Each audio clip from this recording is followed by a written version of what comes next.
I play different music for him to see what he responds to. He tends to like oldies. When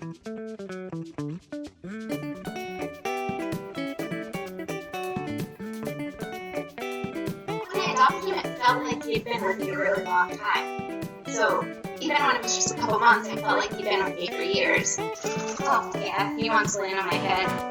He can do my hair up there. It's one of his hobbies.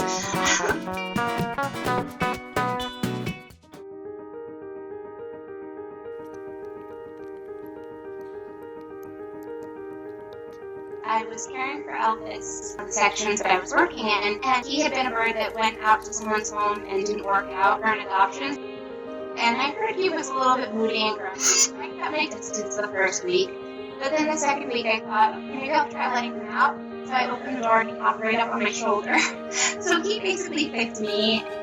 I went back the next week and let him out, and we hung out together. And eventually our relationship progressed to where they said, well, have you thought about adopting Elvis? And when I thought about it, I really had to do it.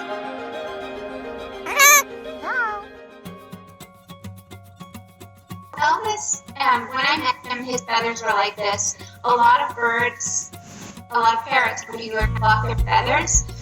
The reasons why they can do it are not entirely clear to us, but it can have to do with stress, frustration, loneliness, things like that. And it's thought to be similar to self-destructive behaviors in people. He might get some sort of positive feedback from that, but he probably did it to the point where his feathers won't ever grow back.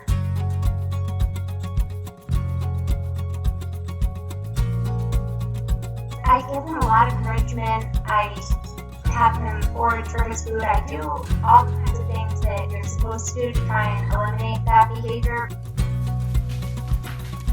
You're a good boy. Hello. I think he feels more comfortable with me. He can do a flight recall. If I'm eating something, he feels that he needs to be eating it. So he'll check out what I'm eating.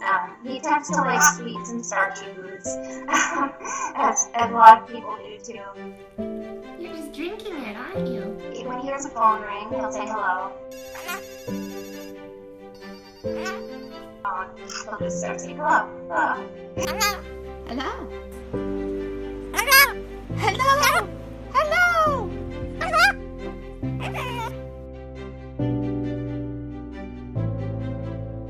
Elvis thinks he's my bodyguard.